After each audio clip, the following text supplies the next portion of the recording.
I cooked greens for 40 years in a kitchen that wasn't mine before I saved enough to open a door with my own name painted on the glass. My daughter wore the apron beside me from the time she could reach the counter, and I promised her that one day she would never have to bow her head to anybody. But on her wedding night, standing in a ballroom that cost more than my restaurant made in 5 years, her new mother-in-law looked at my hands, still scarred from decades of hot oil and sharp knives, and poured a full glass of red wine down the front of my only good suit. The room of 400 guests went so quiet you could hear the ice melting in the champagne buckets. She expected me to apologize for existing, to slip out through the kitchen door like I'd slipped through 100 kitchen doors before. Instead, I reached into my jacket, pulled out my phone, and made one call that would unravel everything her family had built on lies. Before I tell you how I did it, let me know, family, where are you watching from tonight? And if you believe a person's worth was never about what they're wearing, hit that like button and subscribe, because this story is about to get good. The wine hit my chest like a slap, soaking through the white cotton shirt I'd ironed 3 times that morning, trying to get it perfect for my daughter's big day. It ran down in dark red streaks, dripping onto the marble floor of the Ashford Grand Hotel ballroom, pooling there like something out of a nightmare. For a moment, the string quartet in the corner kept playing, oblivious, until somebody nudged the cellist, and the music died in a tangle of off-key notes. 400 guests, the kind of people whose summer in places I'd only ever delivered catering to, turned and stared. Standing close enough that I could smell her expensive perfume was Eleanor Whitmore. She held the empty wine glass loosely in one manicured hand, her chin tilted up like she'd just swatted a fly off her sleeve. Eleanor wore old money the way some people wear cologne, too much of it, applied like it could cover up what was underneath. Her silver hair was pinned back so tight it looked painful, and her smile, when she finally let one creep across her face, didn't reach anywhere near her eyes. She leaned in close enough that only I could hear her. "Did you really think?" she said, her voice syrupy and cold at the same time. "That you belonged on this side of the room, Reginald? You can put on a nice suit, but everyone here can see exactly what you are. A man who fries chicken for a living, standing next to people who actually built something." The cruelty in her words wasn't an accident. It was the polished product of months, maybe years, of these small cuts, these little reminders disguised as compliments, these comments about my humble little place and my charming, simple way of talking. She looked at me and saw a 63-year-old black man who'd spent half his life standing over a deep fryer in a kitchen that didn't have air conditioning until 2003. She didn't see a man who had raised a daughter alone after her mother passed, who had worked doubles and triples, who had built something out of nothing with these same hands she was looking down on right now. I did not wipe my face. I did not blink. I stood there and let the wine drip down my collar, while I let my eyes move from Eleanor to the BT standing just behind her, her son, Bradley Whitmore, the man my daughter Joelle had just promised her life to in front of God and everybody.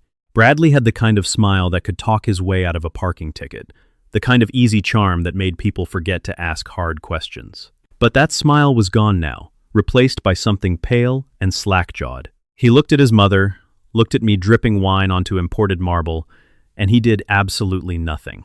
He just stood there, hands shoved deep in his tuxedo pockets, staring at the floor like it might open up and swallow him whole. And then I looked past him to Joelle, standing in her wedding dress just a few feet away, her hands pressed flat against her mouth, her eyes wide with a horror I hadn't seen on her face since the night her mother died.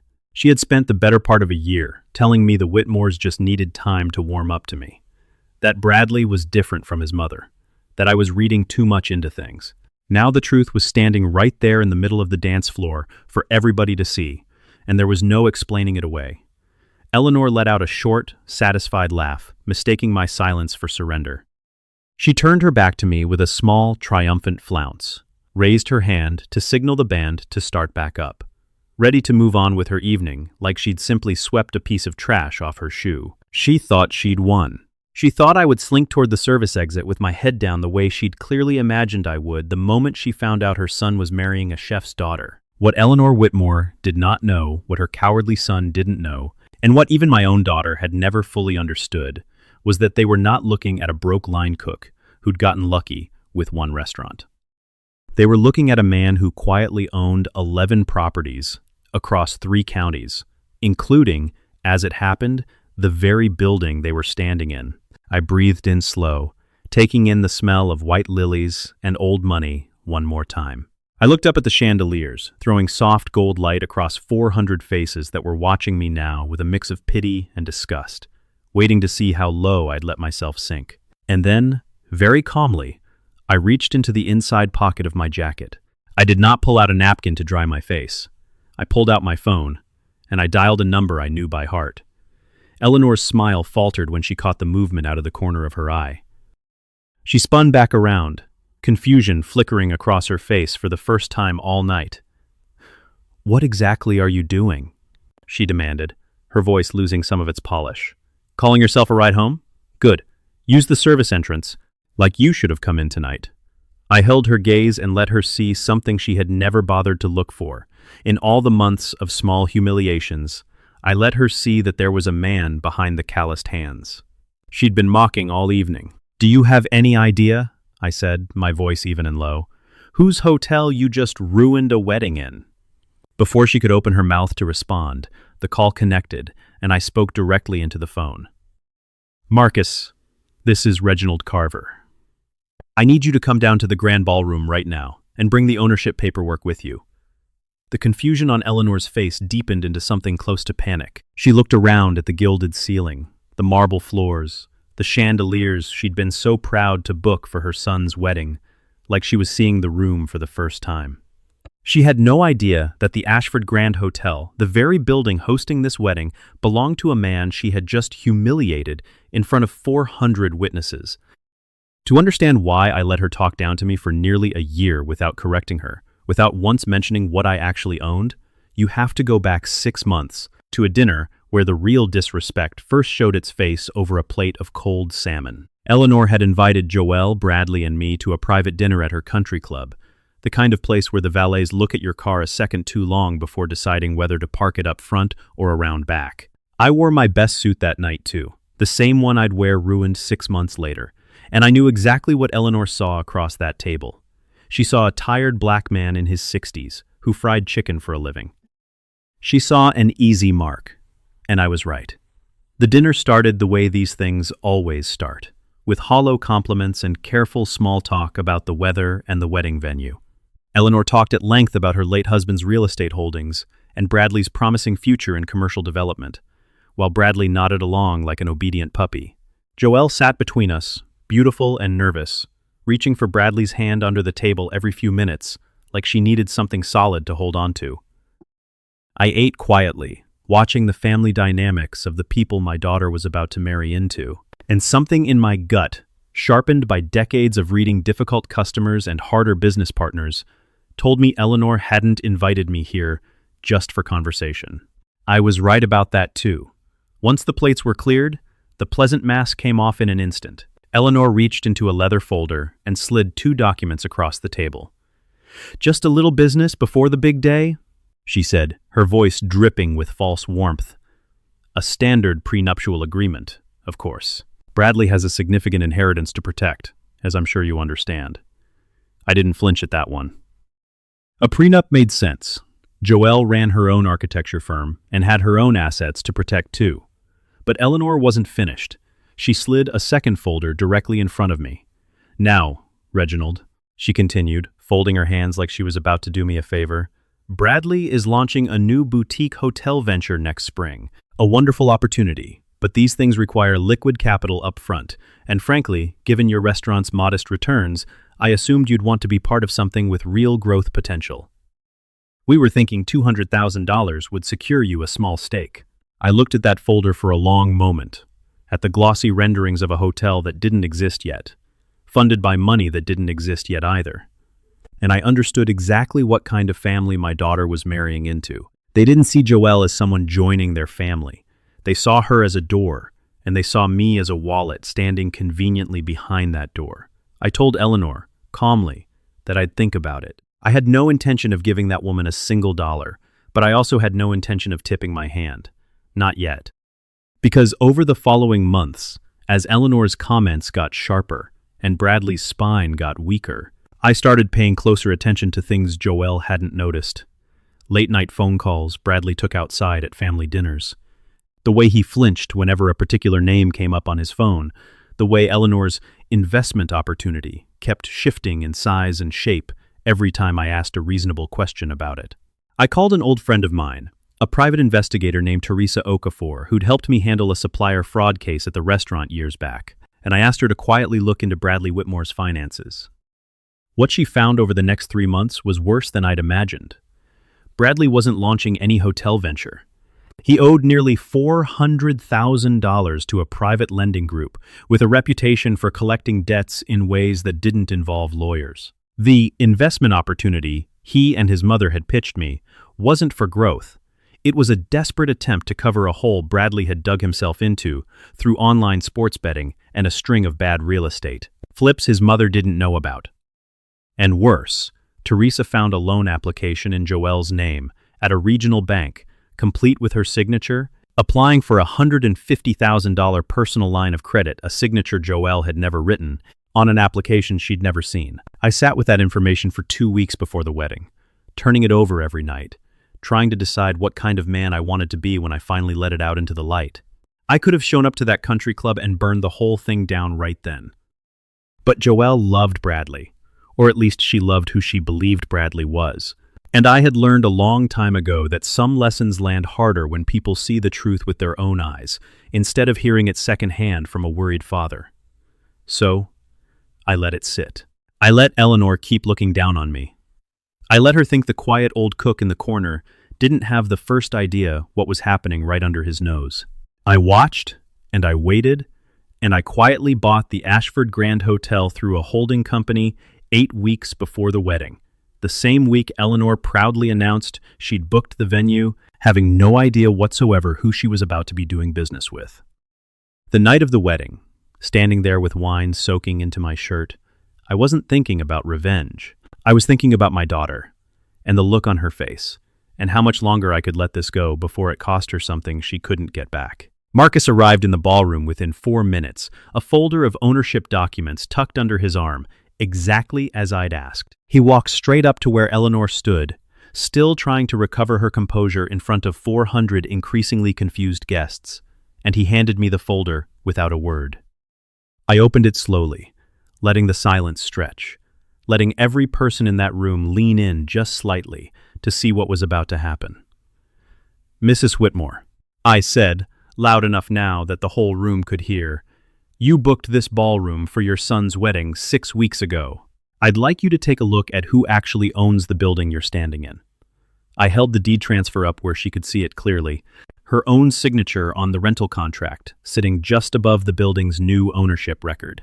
Her face went through 3 distinct colors in the span of about 4 seconds: pale, then red, then something close to gray. That's not possible," she stammered, grabbing for the paper like it might rearrange itself into something less humiliating. "This hotel belongs to the Caldwell Group," I verified it myself. "The Caldwell Group sold it 8 weeks ago." I told her, "To a holding company I happen to own. You've been paying rent to me for the last month and a half, Eleanor." Every deposit, every catering invoice, every single dollar of this wedding has been routed straight through an account with my name on it. I watched the math land behind her eyes, watched her realize that every petty insult, every comment about my humble little place, every single moment of looking down her nose at me had happened on property I owned, in a room I could have shut down with a phone call at any point over the last 6 weeks. I turned to Bradley next, who had gone the color of old paper. "And as for you," I said, "I know about the loan in Joelle's name. I know about the $400,000 you owe to people who don't send polite reminder letters. I know your mother's hotel investment was never anything but a way to cover your debt with my money." Joelle made a small sound behind me, somewhere between a gasp and a sob, and I heard Bradley start to stammer some kind of explanation that died before it ever became actual words. I had Teresa's full report with me too. Every document, every forged signature, every late-night transfer, all of it neatly organized in a second folder that I handed to my daughter directly, so she could see the truth in black and white instead of taking my word for it. What happened over the following weeks moved faster than I expected. Joelle had the marriage annulled within 9 days, the moment the fraud against her credit became undeniable, the forged loan application giving her every legal ground she needed to walk away clean. She filed a police report the same week, and once Teresa's documentation reached the right detectives, Bradley's financial house of cards came down hard and fast. The lending group he owed money to had already filed civil suits against him, which meant detectives had no trouble connecting the dots between his desperate debts and the forged loan in Joelle's name. He was arrested on charges of identity theft and bank fraud less than a month after the wedding that never really counted, and without his mother's money to hire the kind of lawyer who could make a case disappear, he pled guilty rather than risk a trial. He was sentenced to 3 years in a state correctional facility, a sentence that felt, to everyone who'd watched him stand silent while his mother humiliated his bride's father, entirely deserved. Eleanor's downfall took a little longer, but it was no less complete. Once word got around the social circles, she'd spent her whole life cultivating that her son had committed fraud against his own bride, and that the wedding itself had been hosted, unknowingly, on property owned by the very man she'd publicly humiliated. The calls stopped coming. The charity boards quietly removed her name from their letterhead. The country club membership she'd held for 30 years lapsed without renewal, not because she couldn't afford it anymore, but because the people who ran in those circles decided, with the same casual cruelty she'd shown me, that she was no longer the kind of person they wanted attached to their events. She tried, briefly, to spin a version of events where she'd been deceived by her own son, but the wine stain on my shirt had been photographed by at least a dozen wedding guests before I ever picked up that phone, and the story of what she'd said to me traveled through those same social circles a great deal faster than any version she tried to tell afterward. I want to tell you that I felt something like triumph watching all of this unfold, but mostly what I felt was tired, the particular kind of tired that comes after holding something heavy for a very long time and finally being allowed to set it down. Joelle moved back into my house for a few months after the annulment, the same house I'd raised her in after her mother passed, the same kitchen table where she used to do her homework while I prepped vegetables for the next day's service. We didn't talk about the Whitmores much during that time. We mostly just sat together in the evenings, the way we used to when she was small, and let the quiet do the work that words couldn't.